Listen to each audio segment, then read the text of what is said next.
Boro-boro mobil, tambah lagi. Tambah lagi. Bapak kamu itu kan cuman tukang kuli, tambah lagi. Berapa yang kita ucapkan tadi? Pertama, apa tadi? Jangan mimpi. Berarti sudah membatasi. Itu yang dipancarkan semesta. Kita lupa kalau kita sedang jadi garpu tala. Dan garpu tala yang bergetar di semesta ini, yang sama frekuensinya dengan ini, itu yang akan datang. Makanya terus saja berada pada kondisi yang sama. Yang kedua, buat makan aja susah. Makannya susah? Susah. Tambah lagi yang ketiga, ya. Apa tadi?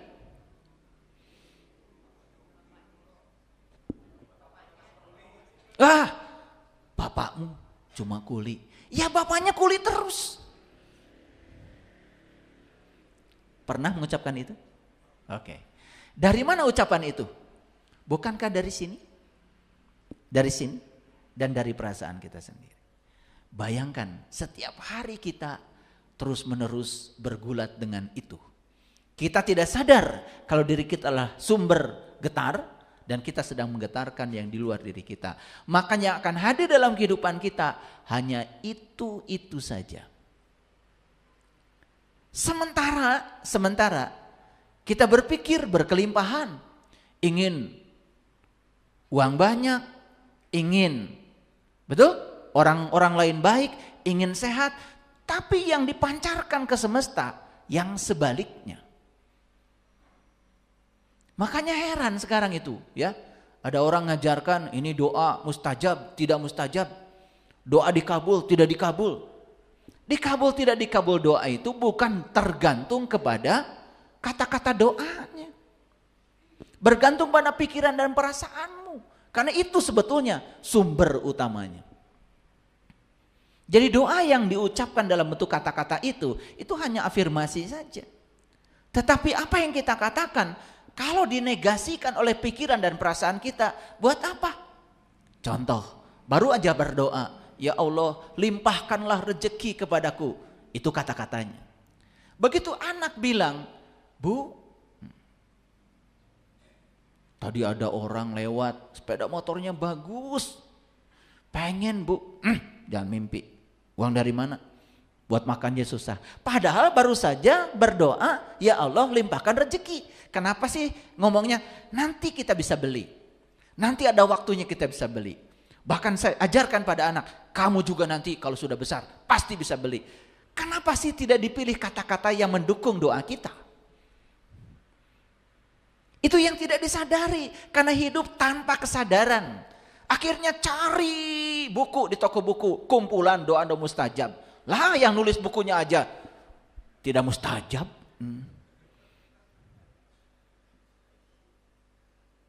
Karena saya pernah punya teman nulis kumpulan doa-doa mustajab.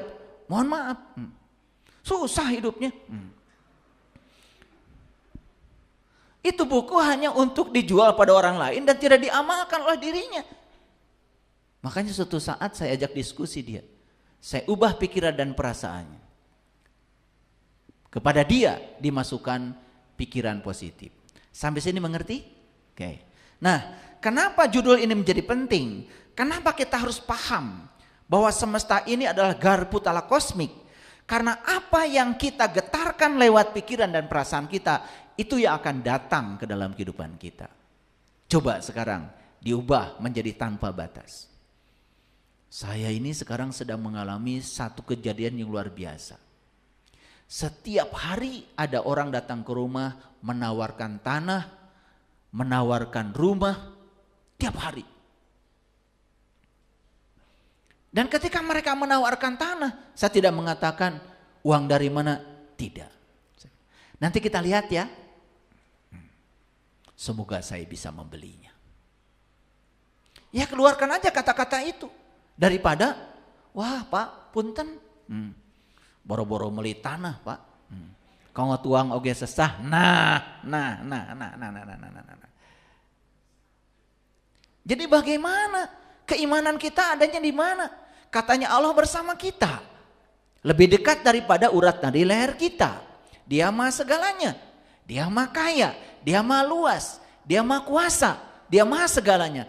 Tapi Allah yang ada dalam diri kita pun oleh kita direndahkan dengan kata kita sendiri. Kita selama ini tidak sadar kalau kita telah menciptakan berbagai macam keterbatasan.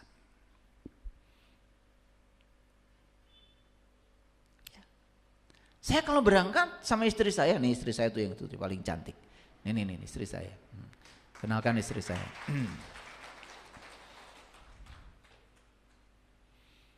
Gak pernah. Kita makan di mana? Gak pernah.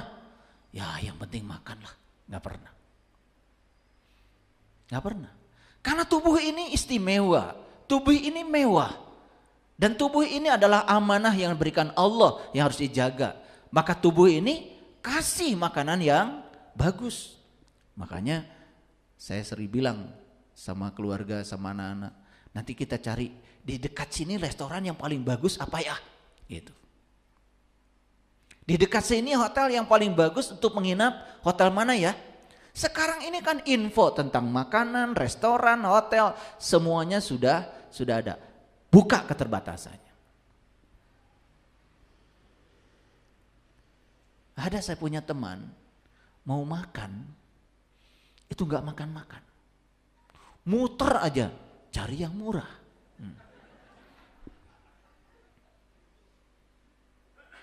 Karena dia sudah terbiasa dengan keterbatasan, tidak memantaskan diri. Coba, saya sering bilang kalau ada baju bagus, mahal, jangan berkata ah mahal, jangan. Nanti balik lagi ya.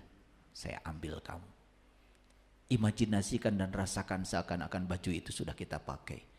Pasti ada uangnya untuk beli itu. Dengarkan kata-kata saya. Karena kita sering membatasi. Apalagi kita sudah negatif. Begitu lihat angka yang nempel di baju itu. Wah mahal, perampokan ini. Tuh. Sudah mahal perampokan. Kata perampokan itu sudah membuktikan bahwa kita sama sekali tidak apresiasi terhadap karya orang. Kalau saya begitu lihat batik yang bagus, duh hebat orang ini. Bikin batik seindah ini. Dan orang ini tidak mungkin bisa batik seindah ini kalau tidak ada daya dalam dirinya, tidak ada kekuatan positif dalam dirinya. Yang tiada lain adalah Allah. Maka saya melihat batik bukan sekedar karya manusia, tapi karyanya Allah. Jadi kalau itu karya Allah, saya wajar kalau menghargainya tinggi. Makanya saya tidak pernah lihat angkanya berapa. Saya pasti bisa beli. Coba begitu. Hidup itu keren. Ini yang saya ajarkan adalah pelajaran kesadaran. Bukan fiksi. Ini adalah pelajaran tentang sains. Ini ada ayatnya, ada di Quran, ini diajarkan. Cuman selama ini kan kita terlalu sibuk dengan idgham bigula gunah, idgham bigunah, ikhfa. Terlalu sibuk dengan itu. Lalu isi Quran sampai nggak pernah tahu. Kalau sudah melengking suaranya dan panjang pendeknya bagus, udah selesai. Rasanya sudah cukup beragama. Padahal baru baca. Pesannya belum nyampe. Hudannya belum nyampe sama kita. Sedangkan Al-Quran itu adalah hudan. Zalikal kitab la raiba fi hudan lil mutakin. Kalau cuma dibaca saja, terus hudannya kapan? Pesannya kapan? Makanya Quran itu hebat. Setiap bab Quran diberi nama surat. Yang namanya surat itu kan berarti ada pesan dong di dalamnya. Sudah ketangkap nggak pesan surat Al-Fatihah? Kenapa 7 ayat? Kenapa huruf pertamanya ba? Kenapa huruf terakhirnya nun? Kenapa di surat Al-Fatihah ada kata-kata ihdinas siratal mustaqim? Apa siratal mustaqim? Katanya siratal mustaqim itu jalannya orang yang dapat nikmat. Siapa yang dapat nikmat itu? Apa nikmat kata Quran? Sudah ketangkap belum? Tuh. Kalian sibuk membaca setiap hari sampai pesannya tidak tahu. Padahal itu Al-Fatihah. Al-Fatihah itu pembuka. Luar biasa ya. Surat kedua Al-Baqarah. Sudah ketangkap pesannya?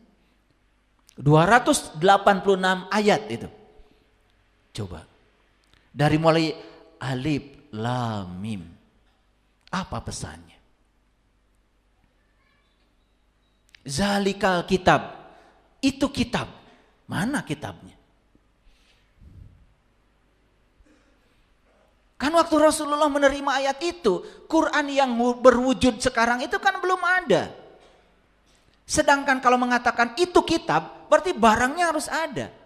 Nah yang disaksikan Rasulullah, kitab yang mana?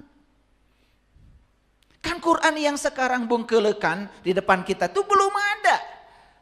Tetapi Allah mengatakan, zalikal kitab, itu kitab, la raiba fi. Nah kitabnya tidak mungkin tidak ada. Karena kalau saya bilang ini gelas, kan gelasnya harus ada. Kalau saya bilang ini laptop, laptopnya harus ada. Betul? Coba kalau saya bilang ini orang tua saya, gak ada kan? Pasti kalian bubar. Betul gak? Ini ada masalah apa mungkin dengan saya? Betul gak? Bilang ini orang tua saya, orang tuanya gak ada. Kan bilang ini tuh harus ada barangnya. Betul apa tidak? Apalagi kalau belajar ilmu tafsir, zalika itu bisa ini. Dari itu menjadi ini saja, itu kan ada proses. Kalian lihat sumur, ada air, jauh, kan bilangnya itu air. Kalau sudah di ember, bilangnya ini air. Nah dari itu menjadi ini saja, kan harus ada upaya. Coba kalau didalamin, keren banget. Cuman kita tidak sampai situ ngajinya. Pokoknya kalau da ada titiknya,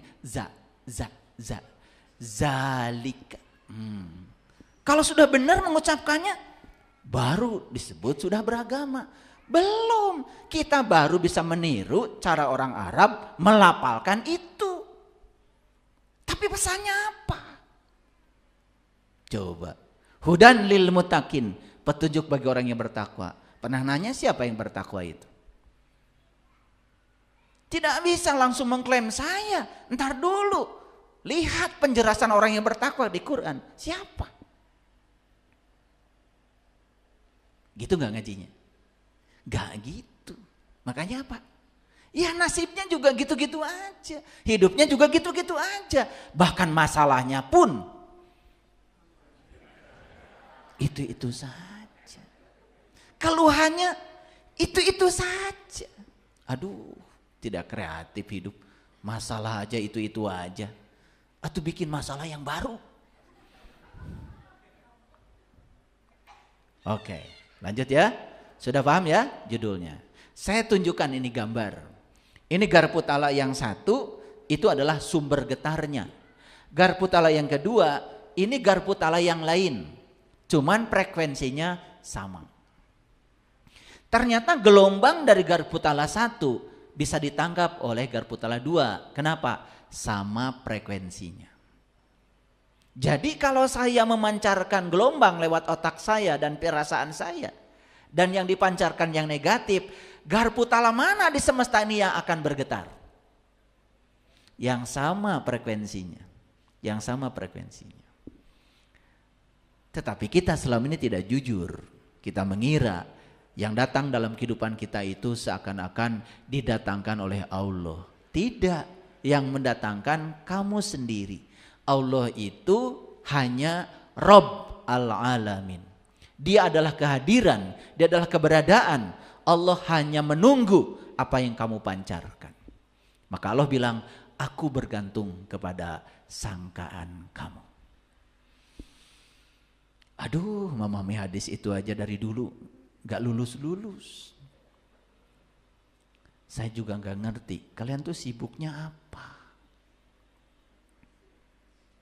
Padahal Nabi Muhammad bilang, tafakur sejenak jauh lebih mulia daripada sholat sepanjang malam. Itu hadis. Tafakur sebentar jauh lebih mulia daripada sholat sepanjang malam. Bukan berarti bahwa Nabi Muhammad menyepelekan sholat, bukan. Kamu sholat juga gak ngerti tujuannya, tidak akan mencapai tujuan sholat. Jadi artinya Nabi Muhammad menitik beratkan apapun yang kamu lakukan, pikirkan heula. Pahami dulu. Kita ini selama ini terlalu sibuk mengamalkan sesuatu yang sebetulnya kita sendiri tidak paham. Makanya di Quran disebut manusia yang semacam itu manusia yang rugi. Rugi itu banyak aktivitasnya, tetapi tidak berbuah. Paham sampai sini? Jadi garpu tala yang sebelah kiri itu sumbernya. Yang kanan, yang lain yang bisa digetarkan oleh sumber itu. Kenapa bergetar yang kanan? Satu frekuensi. Nih coba perhatikan dalam hidup. Tukang gosip pasti temannya tukang gosip lagi. Coba lihat aja. Kalau nggak percaya sama saya. Orang yang mikirnya negatif itu akan dikumpulkan dengan mereka yang negatif. Karena sama frekuensi. Coba tukang ngeluh, pasti ketemu lagi dengan tukang ngeluh. Tukang curhat, pasti bakal ketemu lagi tukang curhat. Coba perhatikan, cuman kita tidak memperhatikan itu. Ketika kita mengubah diri kita di frekuensi yang berbeda, saksikan saya, yang hadir di kehidupan kita orang-orang yang frekuensinya berbeda. Makanya coba perhatikan, ketika kalian dulu butuh guru ngaji supaya bisa Iqra 1, Iqra 2, Iqra 3, Iqra 4, Iqra 5, Iqra 6, yang akan hadir pasti guru Iqra. Setelah Iqra selesai, kemudian kalian menganggap sudah selesai belajar agama, ya sudah selesai sampai di situ.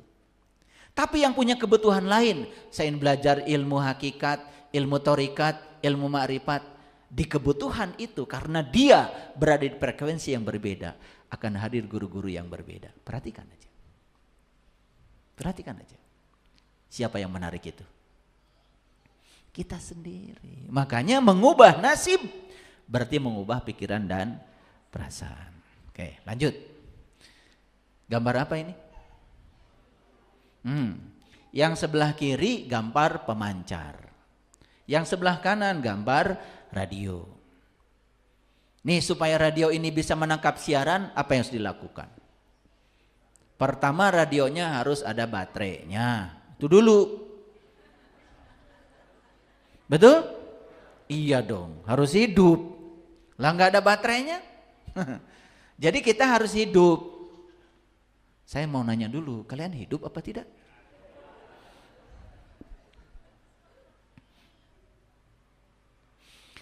Cirinya orang hidup itu cuma satu, tumbuh dan berkembang.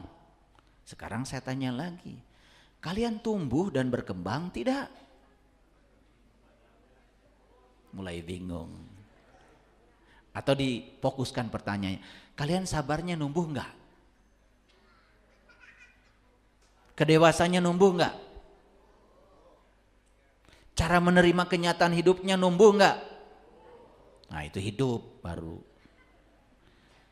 Kalau yang cuma bisa senyum, bisa ketawa-ketawa, jalan ke sana, jalan ke sini, tapi tidak berkembang kedewasaannya, tidak tumbuh keimanannya, tidak tumbuh ketakwaannya, beki kolot teu beki bebudakeun. Cek saha kalian tumbuh. Tumbuh itu cirinya, hidup itu cirinya tumbuh. Awas. Udah jawab sendiri ya, hidup apa tidak? Syukurlah. Jadi radionya harus hidup. Berarti harus ada baterainya. Baterai itu disebut spirit, energi. Nah dalam diri kita ada baterai. Cuman baterainya itu macam-macam nih ya. Ada yang lemah, ada yang kuat sedikit, ada yang super kuat baterainya. Itu spirit. Spirit itu semangat hidup. Makanya kalau bangun pagi sudah baeud, kemurungsung, marah-marah, itu karena tidak mengerti hidup. Memandang dunia ini sebagai tempat yang suram. Orang yang semacam ini, ya suram terus hidupnya. Karena dia tidak bisa memandang dunia sebagai tempat yang banyak peluang, banyak probability. Indah dunia ini. Makanya kalau saya bangun pagi itu setelah saya berterima kasih kepada Sang Pemilik semesta ini. Sebelum bertemu dengan yang lain-lain, pertama yang saya temui ya beliau dulu.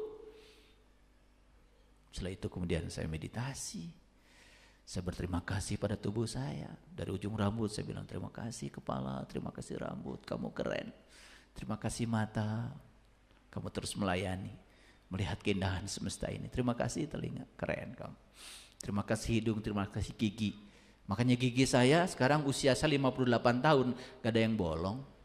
Karena setiap hari saya rawat, saya ucapkan terima kasih. Saya ucapkan terima kasih pada jantung, pada semua. Cukup? Belum cukup. Saya minum air, kemudian saya olahraga. Tiap hari saya olahraga 30 menit. Ya, harus dirawat tubuh ini. Baru sarapan pagi yang sehat. Udah, setelah sarapan, terima kasih semua makanan. Kamu telah menjadi energi dalam tubuhku. Dan energi ini akan aku gunakan untuk melakukan usaha. Apa usahanya? Ya udah seperti ini. Saya datang ke sini, ya, menyebarkan kesadaran, hidup indah. Selalu setiap bangun pagi itu penuh sukacita, meletup-letup. Batin ini meletup-letup, rasa ini meletup-letup. Makanya seharian itu tidak pernah ada yang tidak ajaib. Semuanya menakjubkan, semuanya keren. Saya bisa bertemu Bapak Ibu di tempat ini, menakjubkan bagi saya. Karena pertemuan ini mahal. Belum tentu besok lusa kita bisa bertemu seperti ini lagi. Hari ini adalah hari yang sangat penting bagi saya. Saat ini adalah saat yang paling penting bagi saya. Dan sekarang saya bersama dengan orang-orang penting. Siapa orang penting? Orang yang sedang menghidupi hidup saya saat ini. Ini akan menjadi sejarah. Penting. Maka lakukan tindakan penting pada orang penting. Jangan pernah menyakiti siapapun. Jangan pernah merugikan siapapun. Jangan ada lagi kata-kata yang terucap lalu membuat orang lain berkurang kebahagiaannya. Coba jaga, riksa, waspada kemanapun kita pergi. Kalau punya uang di rumah, penuhi sakunya dengan uang. Di jalan, bagi. Coba rasakan keajaibannya, luar biasa. Oke, lanjut dulu. Yang sini pemancar, yang sini radio. Kapan radio ini bisa menangkap siaran dari pemancar? Satu, radionya harus hidup. Yang kedua, radionya harus diubah frekuensinya. Mau menangkap siaran dari radio mana? Pasti di-tuning namanya. Betul? Nah, di-tuning itu artinya disamakan frekuensinya. Makanya ketika di-tuning pada frekuensi tertentu, maka yang ditangkap itu adalah siaran dari radio tertentu, bukan dari tempat yang lain. Sama, kita mau menangkap frekuensinya ilahi, tuning. Samakan frekuensi kita dengan frekuensi ilahi. Gimana caranya? Coba. Wujudkan sifat-sifat ilahi dalam diri. Maha pengasih, maha penyayang, maha luas, maha sabar, maha lembut. Wujudkan coba. Itu namanya tuning. Jadi frekuensi kita disamakan dengan frekuensi ilahi. Makanya siaran dari Allah selalu terdengar di sini. Ketangkep tuh suaranya. Tapi siaran dari dia tidak berupa kata-kata. Mewujud menjadi pemahaman, ujuk-ujuk paham aja disebutnya intuisi. Kenapa itu bisa kita tangkap? Ada resonansi kita dengan dia. Kan dia bersama kita, lebih dekat daripada urat dari leher kita. Jadi prinsipnya sama seperti prinsip Garputala tadi. Cuman ini gelombangnya gelombang elektromagnetik. Kalau Garputala tadi itu gelombang mekanik, namanya gelombang bunyi. Nah, perhatikan ini. Ini cara kerja HP. Jadi itu pemancar tuh yang sebelah sana itu pemancar. Yang sebelah sini itu adalah intensitas dari gelombang elektromagnetiknya. Yang sebelah sana excellent tuh. Yang dekat dengan sumber excellent.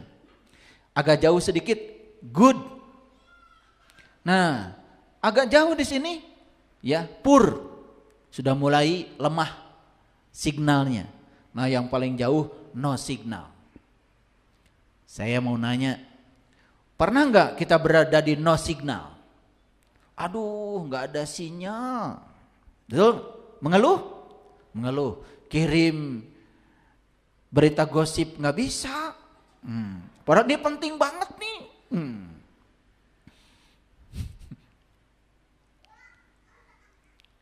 HP kita saja kalau di luar jaringan, out of network, nggak bekerja. Nggak bisa nerima WA, nggak bisa nerima video, karena di luar jaringan. Ini HP.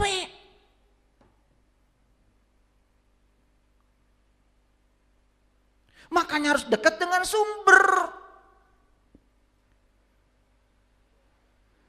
Maaf ya. Maaf. Banyak orang yang tidak sadar kalau dirinya ada di luar jaringannya ilahi. Maka lost control. Marah-marah, menipu orang, berbuat jahat, korupsi, merugikan masyarakat. Itu berarti dia sudah keluar dari jaringan, out of network. HP Anda aja merana kalau keluar dari jaringan. Pertanyaan saya, saat kalian keluar dari jaringan ilahi, merana apa tidak? Merana apa tidak? Kering, kerontang, sholat sudah, ngikutin banyak orang, gak tahu ilmunya.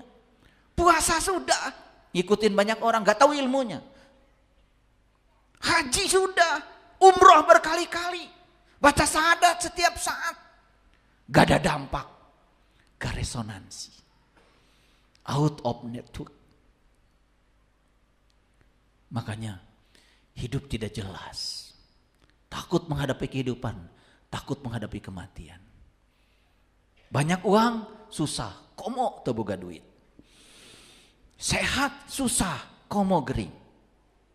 Betul? Rumah besar, susah, tidak bahagia. Apalagi ketika tidak punya rumah. Bayangkan, bahagia hanya angan-angan.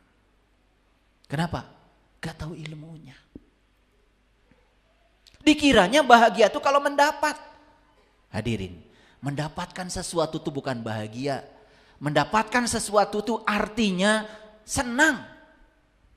Dan senang dengan bahagia beda. Bahagia itu melepaskan. Punya uang 100.000, makan sendiri di restoran. Gak bahagia.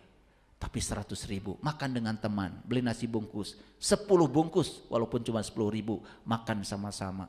Dan orang yang tadi tidak punya makanan bersama kita makan. Lihat senyumnya pada mereka. Itu bahagia tuh begitu, melepaskan. Makanya bahagia itu tangan terbuka. Tangan terbuka itu adalah pengorbanan. Tangan tertutup, ini keangkuhan.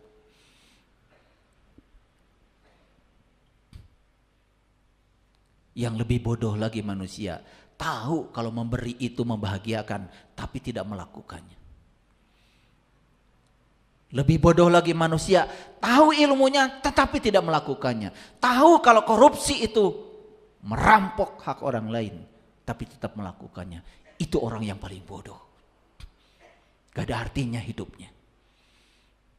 Saya yakin semua koruptor itu tahu kalau korupsi itu haram, tapi dia melakukannya. Itu bodoh banget. Kalau orang yang tidak tahu melakukan tidak bisa dihukum. Tapi kalau orang yang tahu melakukan, disitulah hukuman akan datang. Disegerakan karmanya. Perhatikan ini. Ingin di mana? Excellent, good, poor, no. Di mana? Excellent. Dekat-dekat dengan sumber. Nah, dekat dan jauh dengan Allah itu bukan soal jarak. Karena Allah itu tidak berjarak. Dekat dan jauh dengan Allah itu adalah kesamaan frekuensi. Makanya Asmaul Husna itu bukan dihafalkan. Asmaul Husna itu diwujudkan dalam tindakanmu. Makanya itulah cara berdoa yang benar. Asmaul Husnanya diamalkan. Ar-Rahman, Ar-Rahim, Walasan, Asihan. Amalkan itu coba. Itu adalah kunci awalnya Asmaul Husna. Untuk mencapai As-Sabur yang ke-99. Mulai dengan Ar-Rahman, Ar-Rahim, Al-Malik, Al-Qudus, As-Salam, Al-Mu'min, Al-Muhaimin, Al-Aziz, Al-Jabbar. Sekian untuk kisah kali ini. Bagaimana menurut kalian tentang kisah ini? Tulis komentar kalian di kolom komentar. Dan buat teman-teman yang baru bergabung, jangan lupa untuk like, komen, share, serta subscribe channel ini.